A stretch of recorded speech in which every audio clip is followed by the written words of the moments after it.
Tadi ketika zikir itu nih, anak-anak kita semangat zikirnya, calon generasi penerus kita ke depan.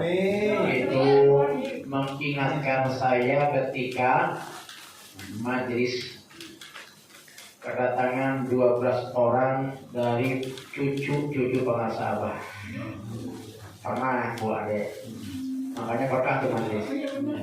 Gitu.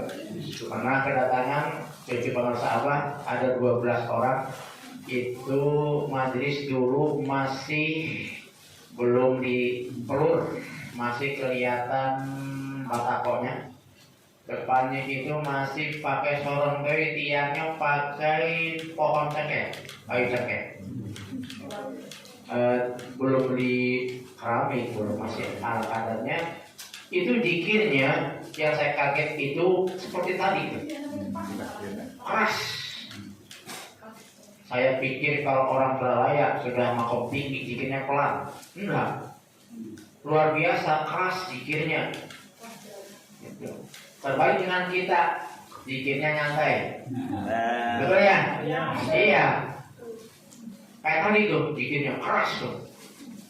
Itulah zikirnya keluarga orang pesantren Surya Maya. Keras. Itu. Bidurbin sadid wa bisautin qawi, dengan pukulan yang hentakan yang pas, dengan suara yang kuat. Kuat itu bukannya keras, gitu. Powernya. Kalau keras juga itu tidak ada power, itu nggak kuat tuh namanya. Nah, semoga ini amaliyah kita bukan berhenti di kita saja, tapi juga kepada anak dan istri serta keluarga kita. Itulah tujuan daripada amalkan, lestarikan. Termasuk ini kemarin yang sudah dilantik sebagai pengurus LTPGN Bogor Selatan. Selamat untuk berkhidmat. Selamat dalam pengabdian di organisasi. Pak Obay harusnya ketua LTPGN Bogor Selatan tuh cocoknya. Karena dalam organisasi itu ada syaratnya adalah memiliki kompetensi, kemampuan. LTPGN itu tidak harus ustadz ketuanya. Di Jawa Barat itu yang menjadi ketua LTPGN-nya Pak Haji Aam. Haji Aam bukannya ustadz. Nanti di lapangan pelaksananya adalah para kiai, para ajengan, para ustadz. Gitu.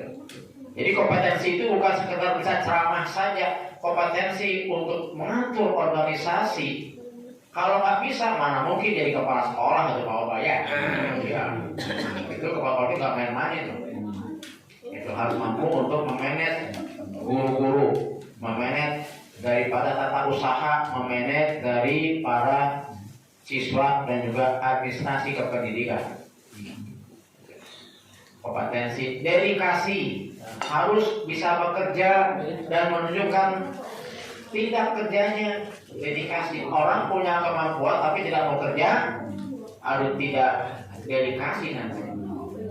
Kemudian totalitas, kerja keras. Karena penyakit organisasi itu ada 5 kalau nggak salah menurut ajaran Jejen. 1, ini penyakit 5U. Apa? 5U. Yang pertama namanya ingin masuk, masuk. Namanya ingin masuk. Wah, pokoknya kalau sudah membutuhkan organisasi, nama saya harus masuk. Itu yang pertama. Yang kedua, kalau bikin program muluk-muluk, lagi. Wah, ayo kita bikin ini, muluk-muluk, tapi gak dilaksanakan. Gitu. Kalau lagi rapat, terkantuk-kantuk, lagi tuh. Terkantuk-kantuk rapat. Itu. Bangun pas lagi ngopi doang, bisa ngopi, ngantuk lagi. Gitu. Yang keempat itu sesama pengurus saling tusuk, menyalahkan ini, salah tuh, saling tusuk. Yang kelima, kalau ada duit itu saling tumpuk. Itu kata jajan penyakit 5 dalam organisasi. Nah, ini dalam khidmat itu harus ada di situ totalitas, kerja keras. Yang keempat adalah loyalitas. Nah itu ya, itu selamatlah untuk berkhidmat. Saya sudah izin kepada Pak Haji karena di Bogor saya pengen istirahat Pak Haji. Maksudnya saya hanya dukung, nanti kalau berkhidmat saya siap. Kalau nanti ada pemikiran saya siap, dan kalau ada ini saya juga siap, tapi jangan dimasukkan ke dalam struktur organisasi, biar nanti orang yang baru-baru saja nih berbagi pengalaman organisasi. Saya mau istirahat dulu ke depan selama 1 periode lah. Ternyata kemarin dipanggil ke pusat, itu insya Allah megang ada TGN Jawa Barat dengan Haji dengan Satforas kita dari Bogor. Ya, kita hanya berkhidmat. Khidmat itu jangan mencari keajaiban, akan datang keajaiban itu kalau kita benar khidmat. Karena barokah karomah apa itu benar ada. Selama kita mau berkhidmat.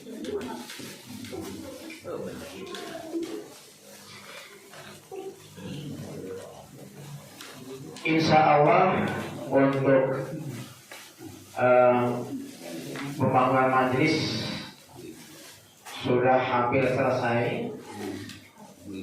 Jadi hari Minggu sudah pindahan bebenah,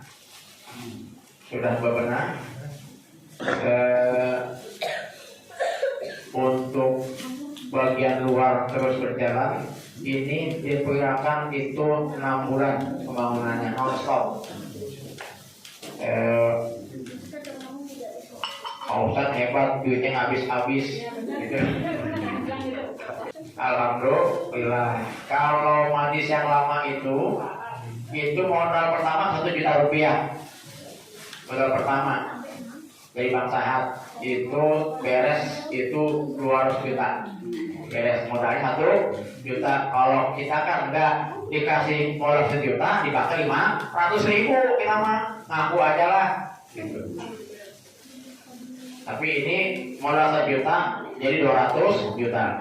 Sekarang ini modal 10 juta, sekarang sudah tembus 300 juta. Jadi total majlis yang ini dan yang 2 itu setengah miliar, men gitu. Dari mana duitnya itu? Minjem kepada Allah dan Rasulnya, kepada pengasapan. Kita kalau bicara tentang khidmat itu kalau didefinisikan adalah isqatu irodatika ma'a irodatihi, menggugurkan segala bentuk keinginan kita mengikuti keinginannya yang kita khidmati. Penjabarannya silakan masing-masing. Maunya kita begini, tapi maunya apa tuh apa? Oh, kalau gitu kita gugurkan kemauan kita, ikuti kemauan apa?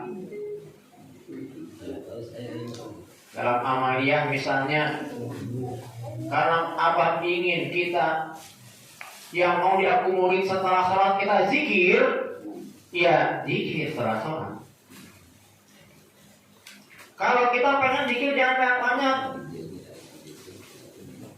sedikit, yang penting ikhlas. Tapi karena Abah itu sudah menetapkan paling tidak 165, ya 165. Jadi apa yang kita inginkan itu kita gugurkan mengikuti keinginan guru pengawasan Abah. Gitu. Pengennya kita itu habis subuh tidur, tapi kita ini menghadapi isyraq. Betul ya? Abah itu ingin agar kita itu bisa laksanakan sholat isyraq.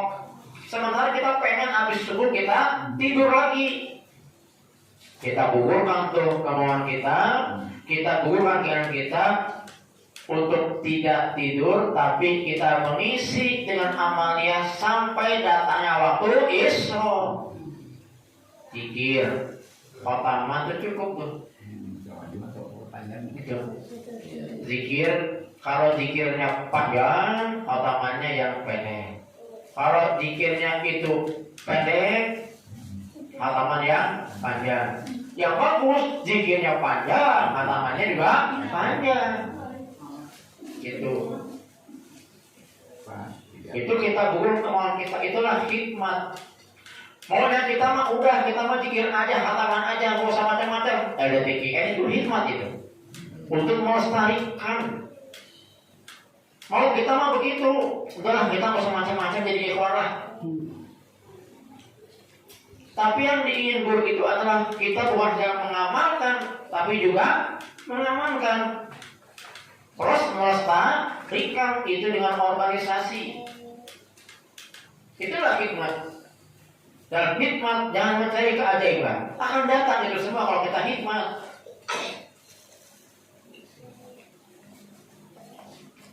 Bapak Ibu harus tahu, kalau ketika membuat majalah Gema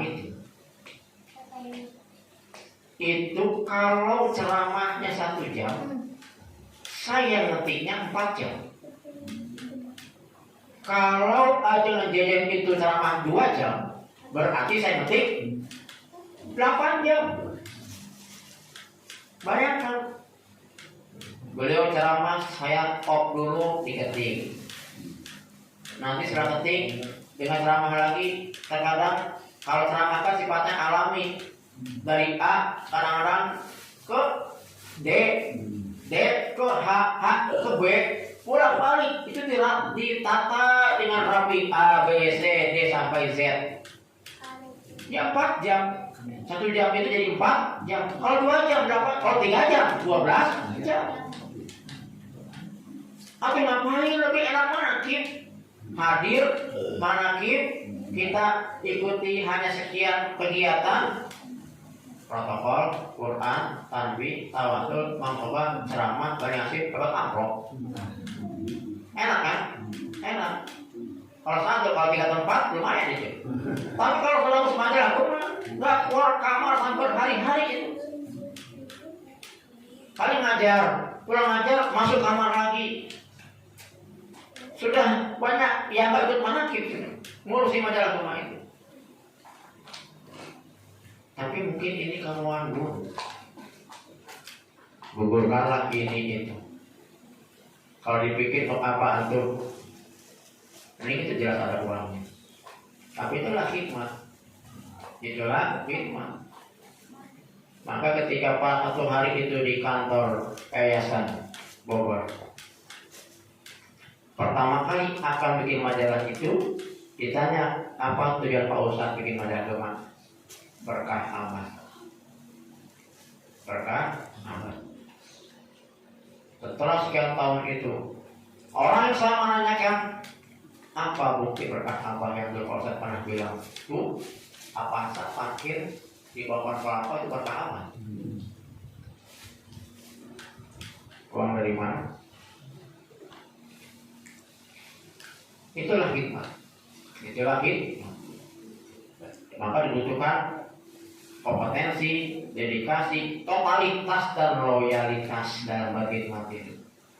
Bukan sekedar namanya ingin masuk, bukan sekedar bikin program yang muluk-muluk, bukan hanya kalau rapat terkantuk-kantuk, bukan hanya saling tusuk atau ada uang saling tubuh, tapi adalah hikmat itu menggugurkan keinginan kita mengikuti keinginan bangsa. Dalam kajian ilmu tasawuf,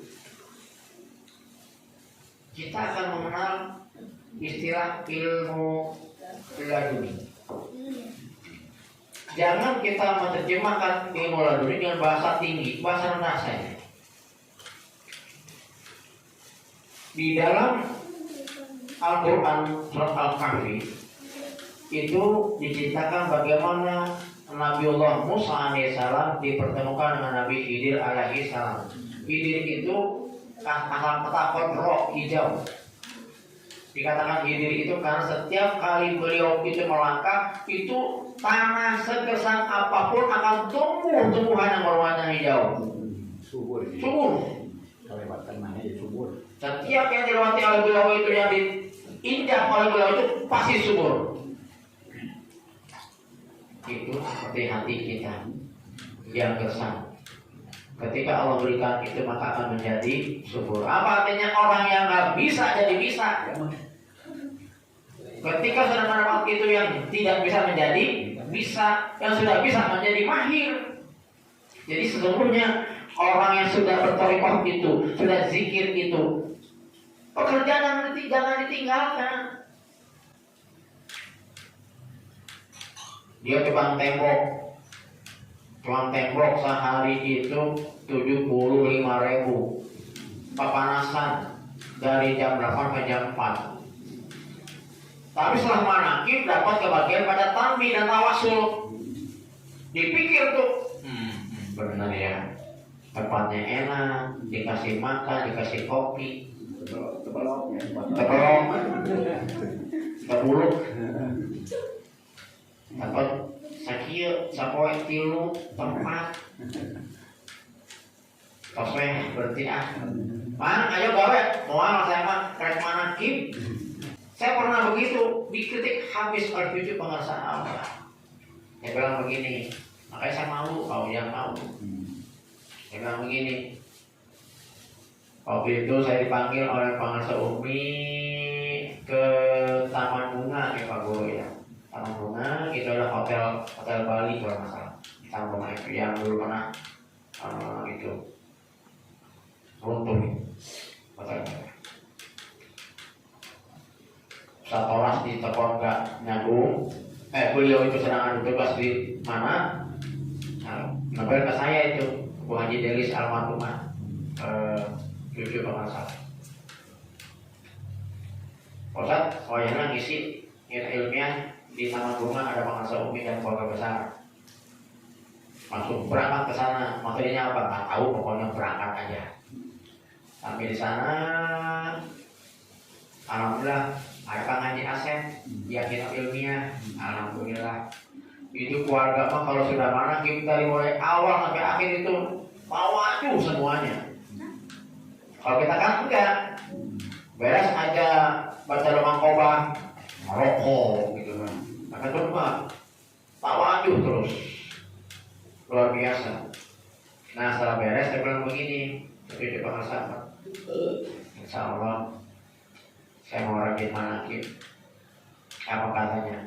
Ya iyalah ada amplopnya. Jadi gitu. Itu kurang keras. Insya Allah saya akan rajin manakib. Ya iyalah ada amplopnya. Lebih bagus sih yang rajin manakib daripada orang yang bertugas. Yang bertugas ada amplop. Maka saya waktu itu kalau itu manakib di 7 latifah saja, 7 tempat saja. Dulu mah enggak, pokoknya sehari 3 pulang itu belum sampai rumah kita mau lagi, kalau usah ditunggu berangkat lagi, belum sampai rumah berangkat lagi. Itu teguran dari guru sebenarnya. Ya iya ada amplopnya.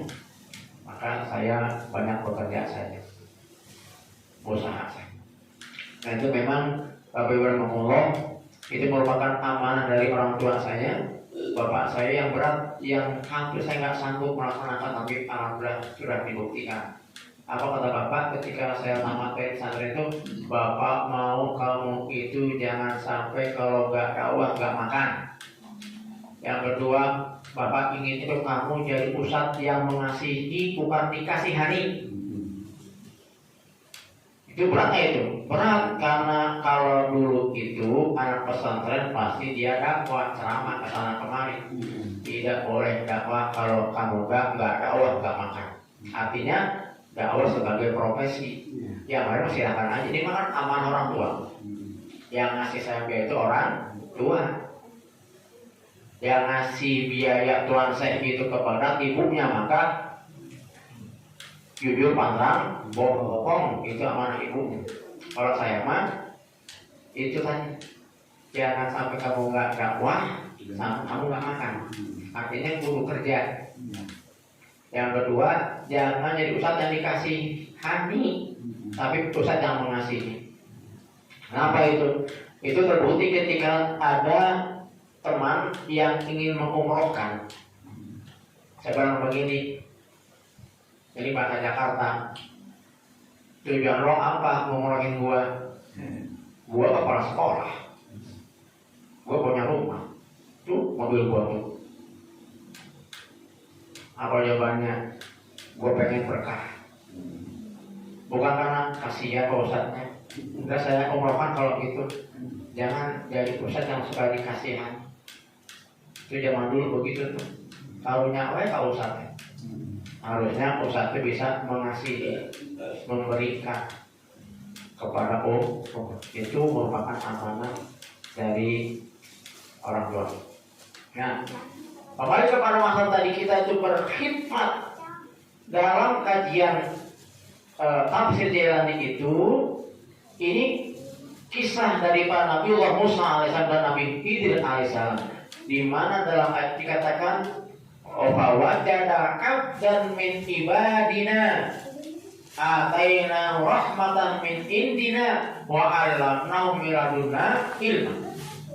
Fawajada abdan min ibadina, maka bertemulah hamba dari banyak hamba. Kalau dalam ilmu bahasa Arab itu, kalau ada satu mufrad dibandingkan dengan jamak, abdan itu jamaknya adalah ibad, abdul jamaknya adalah ibad.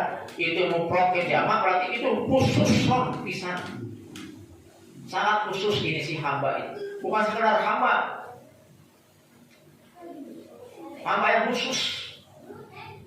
Siapa hamba yang khusus itu? Kita semua yang hadir. Kita ini hamba yang dikhususkan oleh Allah. Jadi banyaknya hamba. Kita yang hadir nih, ikhwan, tapi kok qadiriyah yang sahabatnya para pesantren, Suryana, kenapa ini kita dikatakan hamba yang dikhususkan? Karena dalam tafsir itu yang dimaksud dengan hamba adalah kamalul ibad, hamba yang sudah sempurna. Kita sudah sempurna ini penghambaannya. Kenapa kok sempurna? Itu kembali ke kitab Kifayatul Atqiyah. Jadi nggak sembarang menafsirkan. Gak itu namanya. Paling enggak harus ada referensi, ada rujukan. Kenapa dikatakan kalau ini kita hamba yang sempurna? Dalam kitab itu disebutkan la taqmul ubudiyah illa bi kamalil ibad. La yaqul abdi illa bi kamalil ubudiyah. Tidak akan sempurna seorang hamba kecuali sempurna ibadahnya. Wa taqmul ubudiyah tu illa bil ikhlas. Tidak akan sempurna itu ibadah kecuali dia ikhlas. Wala yahsulu al-ikhlasu ila bil muraqabah, enggak akan sampai kepada ikhlas kalau dia muraqabah. Fahiya zikrul qalbi bi nazrillahi ta'ala ilaihi, zikir qalbu. Zikir apa itu? Hobi. Kita belum hobinya nih. Udah alhamdulillah sudah dijasahkan hobi kita. Tinggal terus diasah. Sudah. Wa hal qaulika qailan la ilaha illallah. Ketika qalbumu zikir, maka lisanmu pun zikir. Zikir kopi, zikir jahat. Habis kopi langsung. Sudah belum itu? Sudah kita ini. Bitorikotin ma'rufatin, dengan syarat itu tarikoh yang diakui, yang mu'tabaroh, yang sanatnya itu tersambung kepada Rasul Sallallahu Alaihi Wasallam. Jadi benar kita itu adalah hamba yang sempurna. Sudah. Kita yang ada di sini. Fawajada abdan min ibadina ataina rahmatan min indina, yang telah kami berikan kepada rahmatan min indina. Dalam tafsir itu disebutkan rahmatan min indina itu adalah tafaddulan bila amalin, suatu keutamaan tanpa kita kejar, tanpa kita cari. Biasanya kalau kita ingin mengejar itu, kita ingin mendapat sesuatu, kita kejar, kita cari. Ini tidak kita kejar, tidak kita cari. Itu maka dalam thariqah itu, saya pernah membaca satu kitab. Thariqah itu seperti dalam fikih, kalau laki-laki jemaah yang paling utama di mana? Depan. Yang paling jelek di mana? Di belakang. Kalau ibu-ibu, kalau jemaah yang paling bagus yang mana? Di belakang. Kalau yang paling jelek itu thariqah. Kalau thariqah itu ikhwannya ingin di depan terus, seperti ibu-ibu yang paling jelek itu. Tapi kalau yang paling belakang itu paling bagus malah. Itu thariqah. Maka ketika ingin di depan itu paling jelek thariqah. Tapi ketika nyumput di bacaan itu yang paling bagus. Nah itu. Maka ketika saya pernah makmum dengan masa Abadul di Bogor Baru, kalau kita ingin makmum kepada beliau, kemudian ada pusat binaannya itu yang ingin maju jadi imam, kita fokus pada pemain yang lain. Nah, itulah thariqah. Nah, wa alamnahu min ladunna ilman, dan kami ajarkan kepada mereka itu ilmu. Wa qala Nabi sallallahu alaihi wasallam, man amila bima alima aw rasahu al ilma ma lam ya'lam. Barang siapa yang mengamalkan ilmu yang sudah dia ketahui, maka Allah akan menambahkan dia ilmu yang belum diketahui. Itu hakikat daripada ilmu laduni. Kemarin tadi yang saya katakan itu, ketika orang yang sudah ditalkin zikir, dia punya pekerjaan tukang tembok tadi itu, tidak sewajarnya dia itu meninggalkan pekerjaan tukang temboknya. Seharusnya ketika dia itu ditalkin zikir, jadi tukang tembok makin bagus, makin rapi, ketemu cara bagaimana itu menjadikan tembok jadi rapi, cepat, singkat tapi rapi. Itu apa namanya? Ilmu laduni. Jadi bukan sekedar kitab kuning yang dibaca, dia nggak belajar, buka kitab langsung bisa. Bukan itu saya. Dia itu penjual bakso, keliling sana kemari dengan penuh keringat, kemudian ditalkin zikir. Dia terus berjualan, terus jualan. Kemudian dia menemukan tempat yang enak untuk jualan, tempat yang strategis untuk jualan. Banyak konsumen yang datang karena enak itu racikan bakso. Itu apa namanya? Laduni. Jadi bukan hanya ketika sudah talkin zikir untuk talkin ditinggalkan dari pekerjaannya, enggak begitu. Maka sebenarnya Bapak Ibu rahimahumullah, kalau ditanya sebenarnya kenapa sih Pak Ustadz itu sampai toh-tohan, sampai mati-matian bikin majlis sebagus itu dengan standar saya? Kenapa kok bikin rumah itu sebagus itu standar saya, bukan standar Raffi Ahmad atau standar Baksa, bukan standar saya sendiri. Kenapa? Karena itu ucapan terima kasih kepada istri. Jadi gini Bu, ketika saya masih ngajar itu, ingat itu gaji 260.000 rupiah sebulan, anak 2. ditawari pekerjaan yang enak 2,6 juta sebulan. Coba kalau ibu jadi istri, suami begitu pasti kiranya, ya udah ya kita kan ibadah untuk anak, udah diterima aja 2,6 juta, udah nggak usah ngajar kerjaannya, kan ibadah. Nanti kita bisa hidup mapan, bisa enak, bisa apa. Kalau saya mau kemana istri bu, Pak, kalau si bilang begitu, saya tinggal ngajar tuh. Ngajar cuma sebulan 210.000. Kita pekerjaan 2,6 juta sebulan. Enak lagi ruang ber-AC, masuk jam 8, pulang jam 4. Tapi kata istri begini, kalau ayah nanti itu kerja di situ, hari Senin kan hataman habis asar, Kamis hataman habis asar. Ini hari Senin Kamis itu pulang jam 4, di jalan sampai rumah jam 5. Mungkin sholat asar di kantor nggak dikir atau dikit 3 kali nggak hataman, sampai rumah jam 5 atau maghrib dikit 3 kali, bisa kecapean dikit 3 kali tidur, nanti di Pak Manakib nggak hadir. Dulu mah belum manakib ya, belum masih hataman. Kalau udah punya uang banyak pasti malas itu untuk ikut manakib. Iya ya.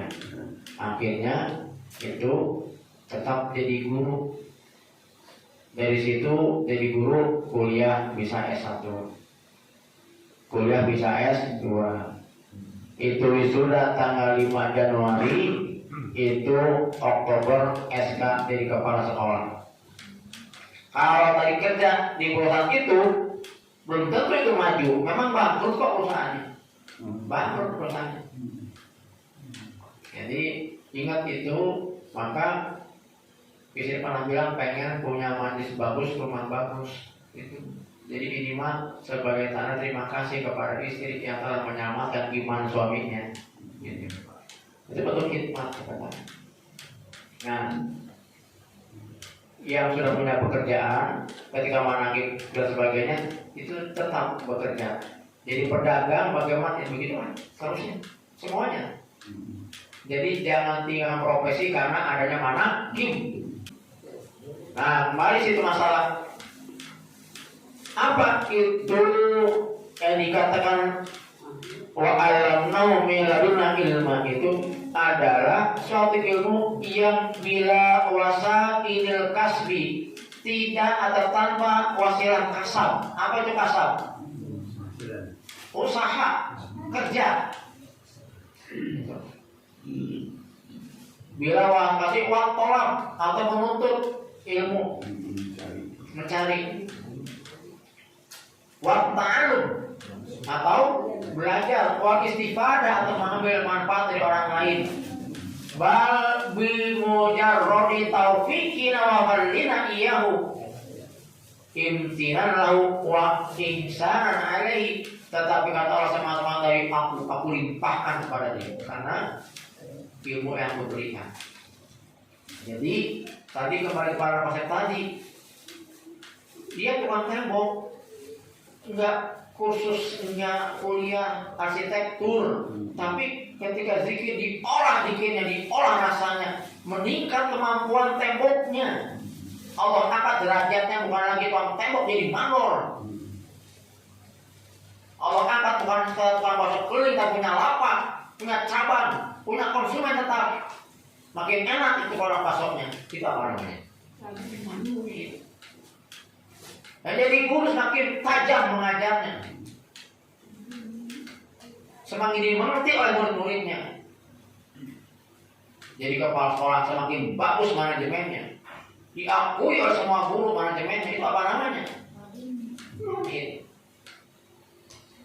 Allah berikan itu ketika kita asah terus dikit kita. Nah, maka dalam satu kitab itu kita bahas nih sedikit masalah kalau itu dikatakan dalam kitab Iqadul Himam itu sarana al-hikam itu disebutkan fatal Annal ilmal ladzi dzakarna laisa biqalqalatil lisan. Ingat, ilmu yang sedang kita omongin ini bukan ilmu yang sekedar diomongin dengan lisan. Bukan masalah teori. Bukan. Walakinna wal azwaq wal wujdan. Tapi ini masalah rasa dan getaran hati. Wala yukhudhu minal awraq. Nah, ini tidak diambil dari buku dan kitab-kitab, bukan. Bal min ahli azwaq, tapi dari ahli rasa. Maka ikhwan itu kan punya tugas adalah bagaimana menghidupkan rasa. Zikir itu sebenarnya bukan sekedar kita beres amaliyah sudah selesai, tapi bagaimana kita diajar menghidupkan rasa kita.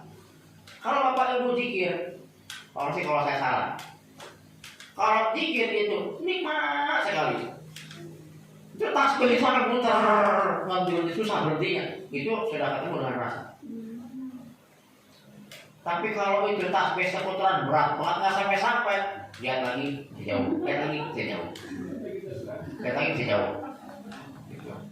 Nah, itu kita masih banyak belajar.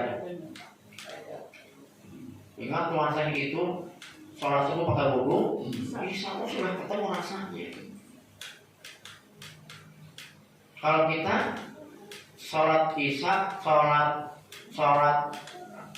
isya itu pakai wudu maghrib, karena isyanya maghribnya kemalaman gitu. Baru salam isya gitu ya.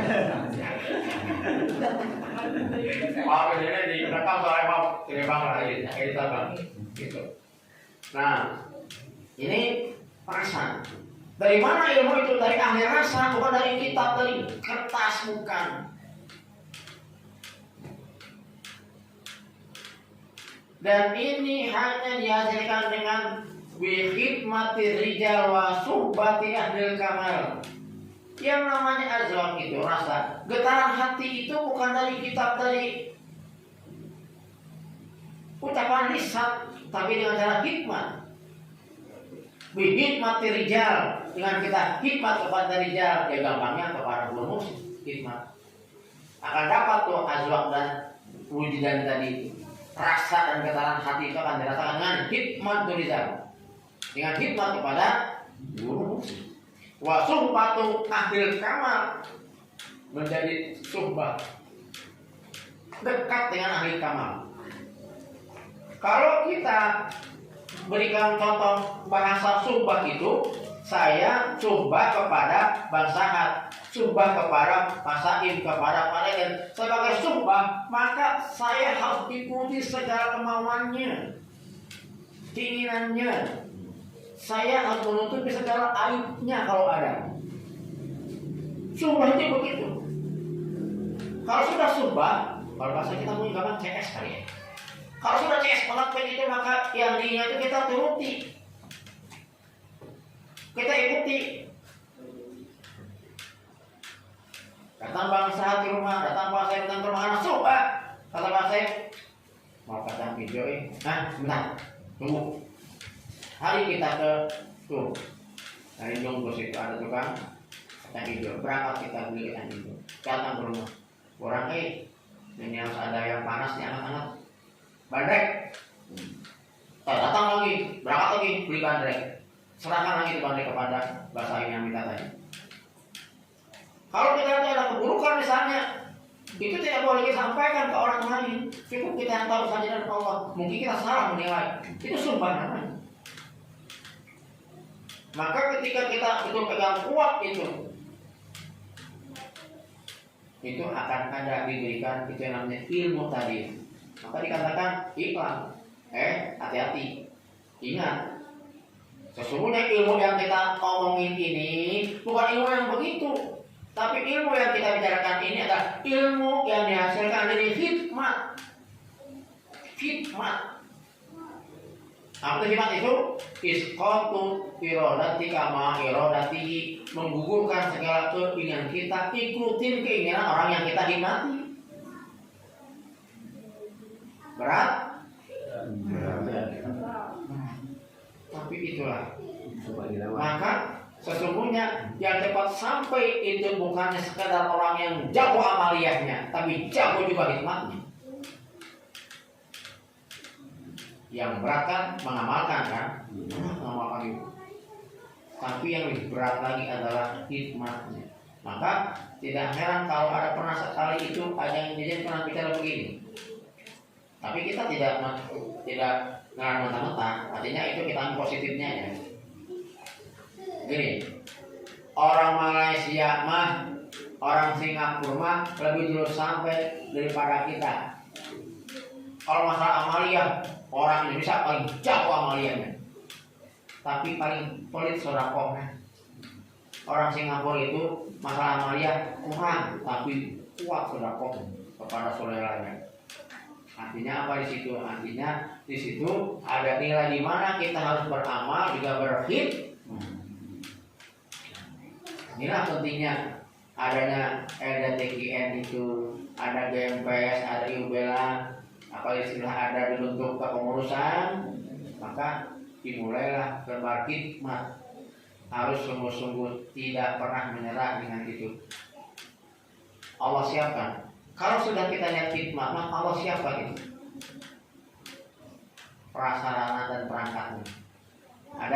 Saya pernah ketemu ikhwan yang sudah senior, sudah sepuh, diangkut, belum bermotor oke. Saya tanya, Pak, market yuk, betul ikhlas? Ini jawabannya, pokoknya, saya mah nanti kalau punya motor, kalau saya betul ikhlas.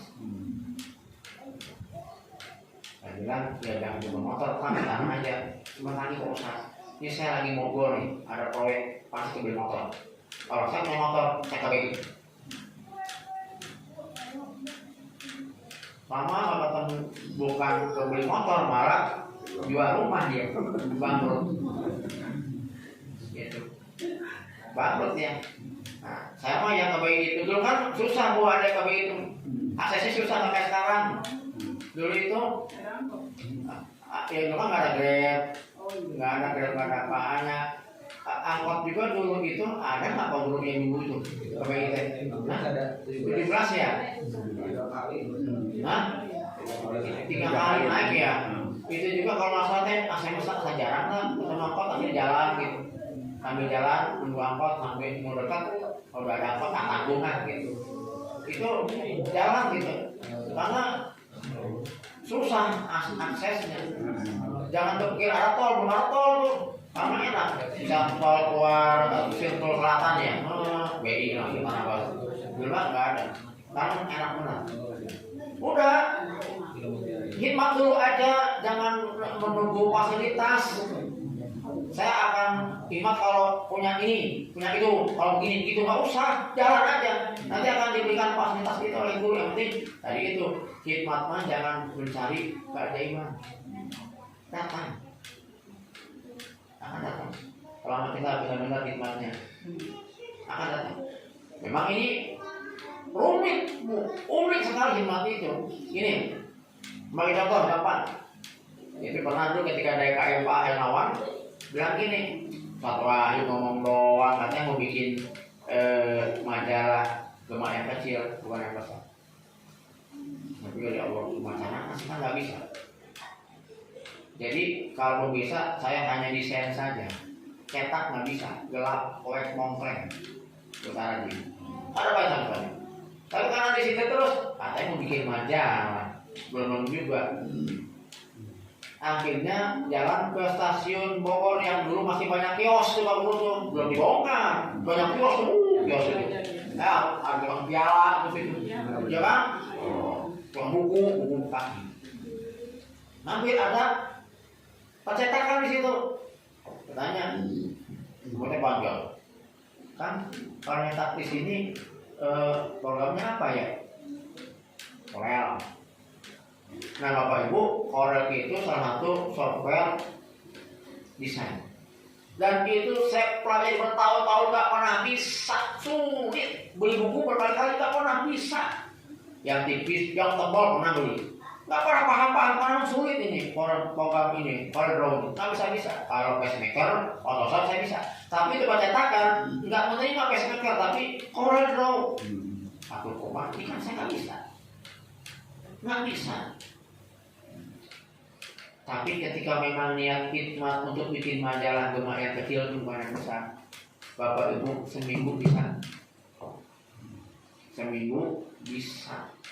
Cetaklah gitu dengan program Corel di situ. Seminggu. Padahal tadi itu belajar bertahun-tahun, nggak bisa. Dengan niat bikin majalah untuk Toyko, seminggu langsung bisa. Kemudian ketika ingin ke majalah yang besar, menghadap bangsa Umi, menghadap Kang Ibaban, begini kata Ibaban. Ya, sebelum bikin yang besar, yang kecil dulu. Udah Pak Haji, ini. Oh udah ya? Udah bikin. Oh, enggak. Sementara itu daerah Jogja, Surabaya mau bikin majalah yang berlogokan Surabaya tidak dibolehkan. Nggak boleh. Hanya Bogor yang boleh. Oh udah kecil ya? Udah Pak Haji. Yuk bikin.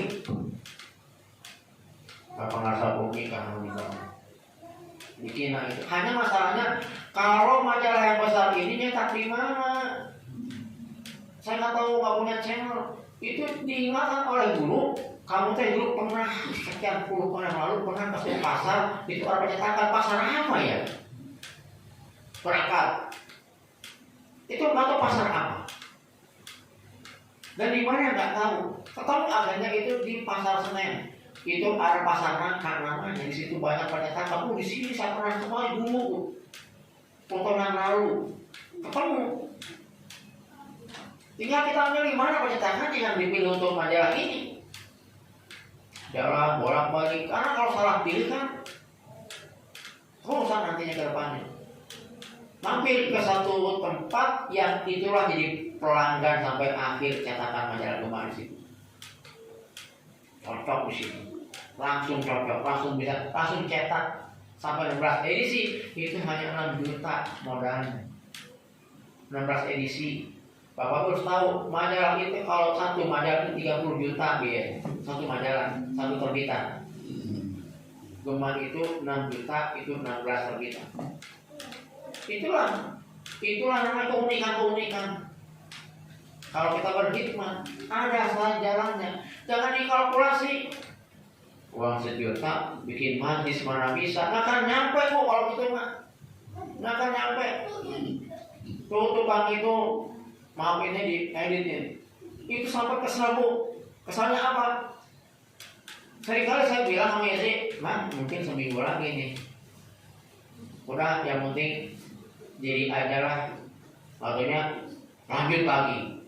Nanti bilang lagi, Mang nanti ini atas mah daknya 1 aja, nggak usah bikin 2, ini mah kanopi naikannya ke atas. Katanya bikin dak lagi.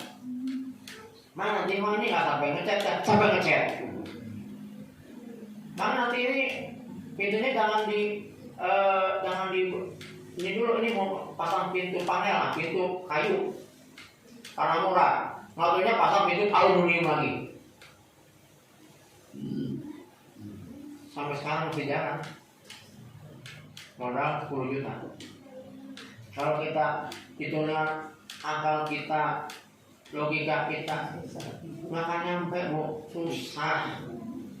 Apalagi sudah niatnya uang 1 juta jadi 500, jauh gitu kan, nggak akan bisa.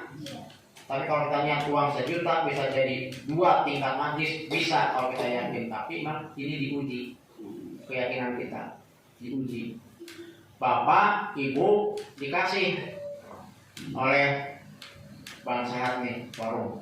Nih Pak Adin kopi, nih Pak Adin gula, nih Pak Adin air panas, nih Pak Adin gelas, nih Pak Adin sendok. Bagaimana saya diminum itu kopi? Apa disentuh? Ambil gelas, masukkan kopi, masukkan gula, masukkan air panas, diaduk, minum, nikmat jadi kopi.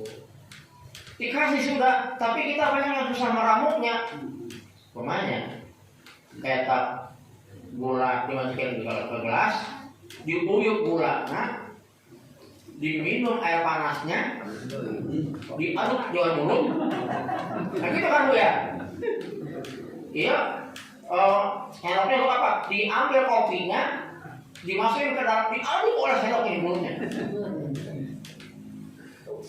Rusak atau sama Bu dengan kita, semua dikasih itu oleh guru.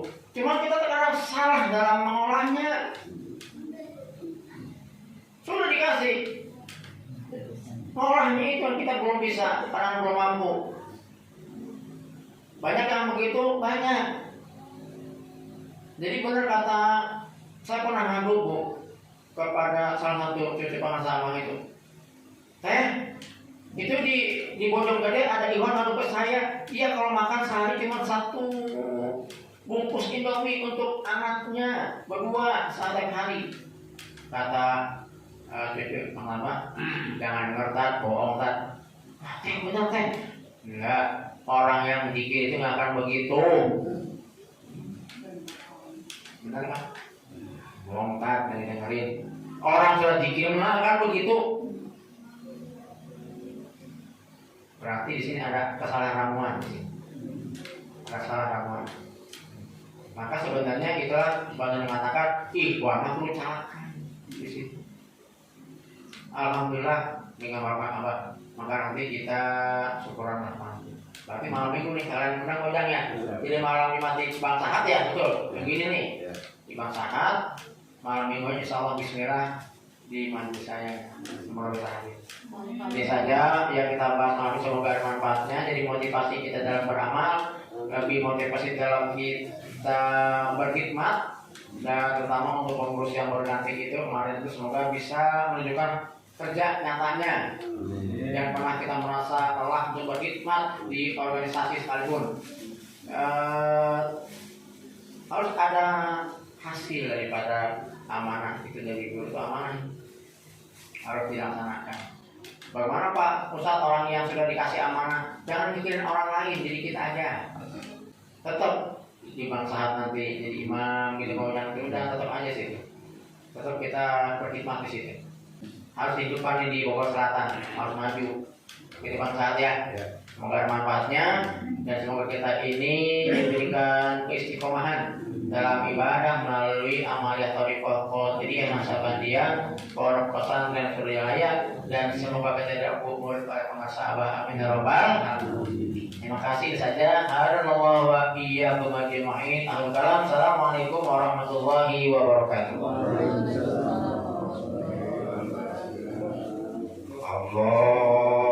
Allahumma sholli ala nabiyil hashimi Muhammadin wa ala alihi wa sallim taslima. Allahumma